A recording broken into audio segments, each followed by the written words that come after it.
What's up, everyone? Welcome back to another episode of 7 on Sunday right here on Beyond ARTV. Today I am going to be doing an interesting topic that I've had on my mind for over a year at this point. I've been wanting to make this video, but it's like not one of those topics that I feel like everybody is interested in, so I kept telling myself, this video is going to tank, it's not going to do well, people aren't going to like it, but I hope that you guys actually do like it. I would love to make more videos on topics like this, so please leave a like on the video today. We are talking about all instrumentals. I'm talking about no vocals. I'm talking about 7 songs that are entirely instrumental, maybe a few little vocal samples here and that sort of thing, but entirely instrumental songs that I absolutely love and that I think you guys will as well. There's a certain art to crafting a song that isn't built around a vocal melody or built around a typical chorus, bridge, verse, everything like that. These songs have a loose flowing structure to them, and they're epic for that reason, I feel like. Some of them are very loose, some of them play very tightly knit, and they work towards a different type of goal, but overall, these 7 songs are so satisfying, and I hope that you guys will check out the Spotify playlist that I made so you can listen along. It's linked in the description. Without further ado, let's go ahead and kick off this episode of SOS. Here is my number 7 pick.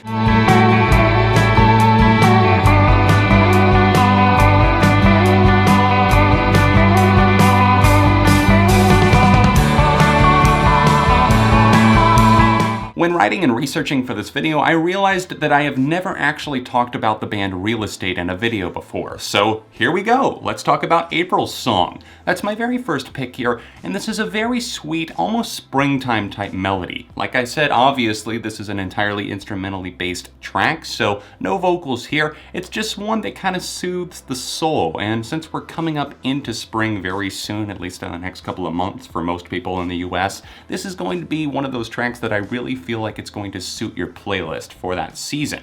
It's something that fits in the context of the record Atlas, of course, and if you've listened to this band before, you know that they have some great grooves and some great vibes, but this one stands out in their discography because I do feel like it's more of like almost a reflective moment where they take a second to breathe, and you definitely feel that as you listen, and I think this is a great way to start the playlist.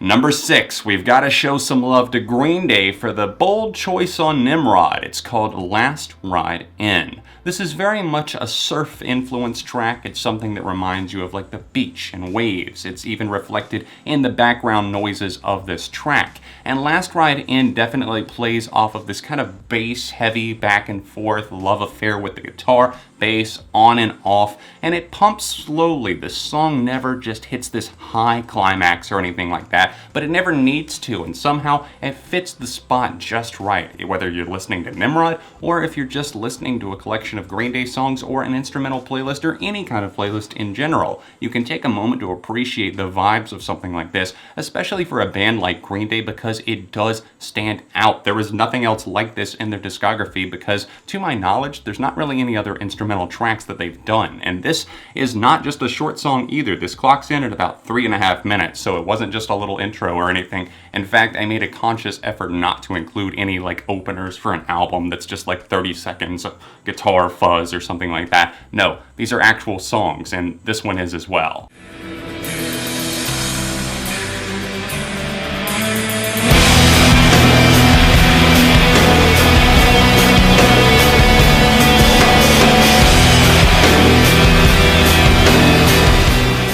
At number 5, we have Welcome to Bangkok by Brand New, and for everybody protesting the band out there, then this is the only song that you're still allowed to listen to because it features no vocals from Jesse Lacey. I realize that might have sounded insensitive, so I'm sorry. Let's move past that and talk about the actual song Welcome to Bangkok. This obviously is one that roars right in the middle of The Devil and God Are Raging Inside Me, one of my favorite albums of all time, and this is such a turning point for that record because you get in the context of like what the album is going to be. You started off thinking maybe it's going to be one thing, and then it just kind of flips you on your head and you're like, oh, I have to look at it from this perspective, and that's where Welcome to Bangkok comes into perspective. This track does have a slow start to it, but once it gets going, you feel these guitars just with a fire lit underneath them as they just start to glow and come to life. And as this song starts to roar like a lion, you really feel the heat and impact and the importance of a song like this.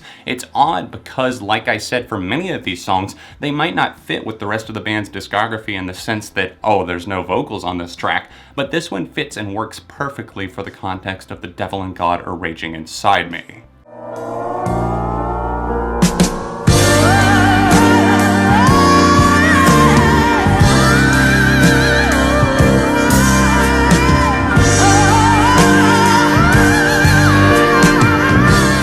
Is it really a list of instrumental songs if we're not talking about Pink Floyd? At number 4, there are so many that I could have picked, but I went ahead and decided on The Great Gig in the Sky, just because it's an easy starting point for a lot of people, and I know that there's many out there, especially the hardcore Pink Floyd fans. I'm not going to call myself one of those because I do not know enough about them and their music, unfortunately, to just speak wonders about every instrumental song that they've released, but there's many others that I do enjoy, and I recommend listening to stuff like the Travel Sequence. Obviously, I recommend here The Great Gig in the Sky, and there's just many others. I almost put Interstellar Overdrive on this, but I just couldn't decide, so I went with The Great Gig in the Sky because I feel like people are familiar with the whole Pink Floyd Dark Side of the Moon logo, and hopefully it'll draw you in and help you to check out more of their music. The Great Gig in the Sky has these great, almost gospel-styled vocals that build up, and I know you're thinking, vocals? I thought you said there's no lyrics or anything to these tracks, and there's not. There's a little bit of sampling that goes on here,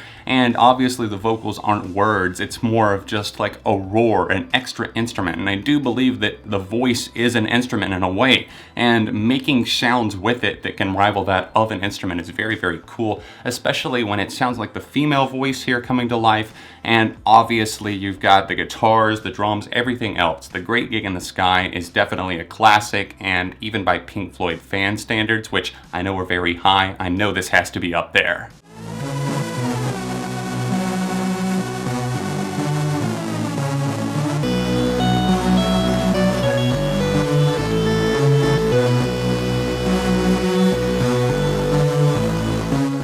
I got really excited when I found this band back in 2012, 2013. I had a friend recommend one of their songs to me, and I never looked back. I bought the album Drink the Sea by the Glitch Mob, and these guys are great producers. I really admire them. In fact, I wish they were still doing more stuff, but it's been a while since they put out their last album. Drink the Sea is fantastic start to finish. So many of those are instrumentals. Drive It Like You Stole It is another one that I highly recommend, but here we're going to talk about Fortune Days. This was a big song for them. It's not one that had mainstream success, but in the world of electronic music, I think a lot of people caught on. Beyond Monday is another track that really blew up for them, and that might just be my favorite, but I went with Fortune Days just because this one is very accessible. It's not that it's plain by any means, but it's accessible. This song starts off with a nice flow to it, a little bit of a juddery synth, but it's something that feels a bit contained and refined. But there are outbursts and almost solar flare type levels that I feel coming off of this song, and it's so cool the way that it progresses. It starts off one way, and then it kind of throws you for a loop. It takes you in, and it pulls you into that world, and once you're in the universe of the Glitch Mob, you're on a different planet, and that's okay. There's nothing wrong with that, and you get sucked into the appeal of the music. I highly recommend listening to the entire album, but at least check out this one in that playlist that I link below. This is one of those songs that you just have to experience for yourself because it's that good. It's that gripping. P.S. Those bass glitches and the way that the sound changes up towards the end of the song, pure genius.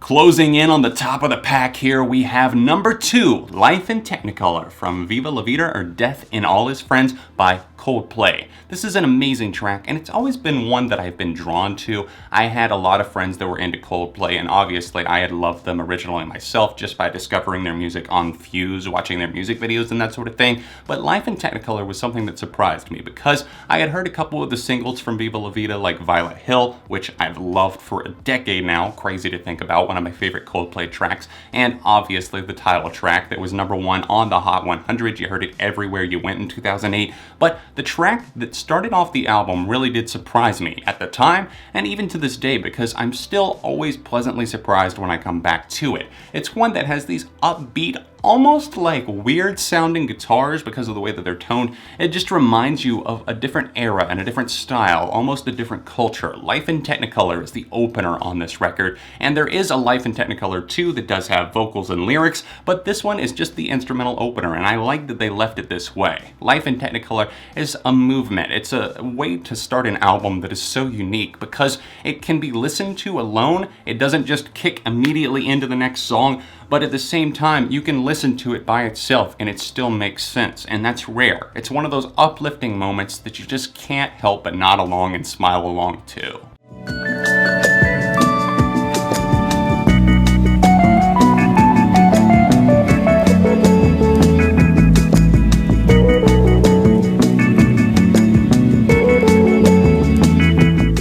Here we are, the best of the best in terms of instrumental songs. My #1 pick today is La Femme de Jean by Air. I hope I pronounced that right. I probably butchered it. I just listened to a pronunciation like 10 times, and I'm just gonna play it here. La Femme d'Argent.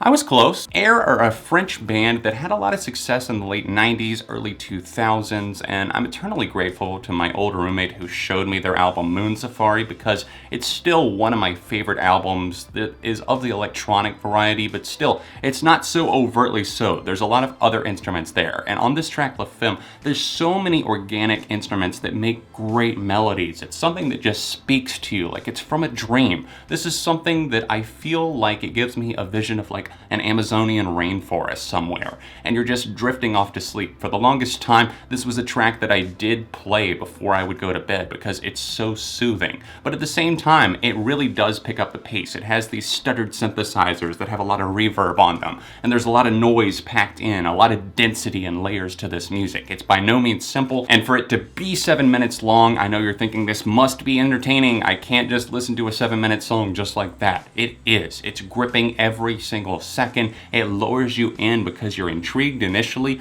but what keeps you coming back is the variety and the element of surprise that this song does have. It might seem laid back, and it is in many ways, but at the same time, there's intensity here, and I love it. That's it for my list of instrumental songs that kick ass. I hope you guys enjoyed this video. There is a bonus song that I'm including in the playlist as well, and I think you guys will like that. If you're a fan of Swedish House Mafia, or if you've heard of them before, that's linked in the description down below. You can listen on Spotify. Other than that, leave comments down below letting me know what instrumental songs you love, ones that don't have vocals or anything like that. Drop a like on the video while you're here. If you're able to, support me on Patreon or else pick up some merch. It's the top 2 links down below. Here's a direct link to my merch right over there in the corner of the screen. Just tap that annotation there. If you would like to see the last episode of SOS, tap right over here, or another recent video I made on Beyond ARTV, tap right over here. I think you'll enjoy that one. If you would like to connect with me on social media, they're all linked in the description down below. And other than that, I'll see you very soon right here on Beyond ARTV.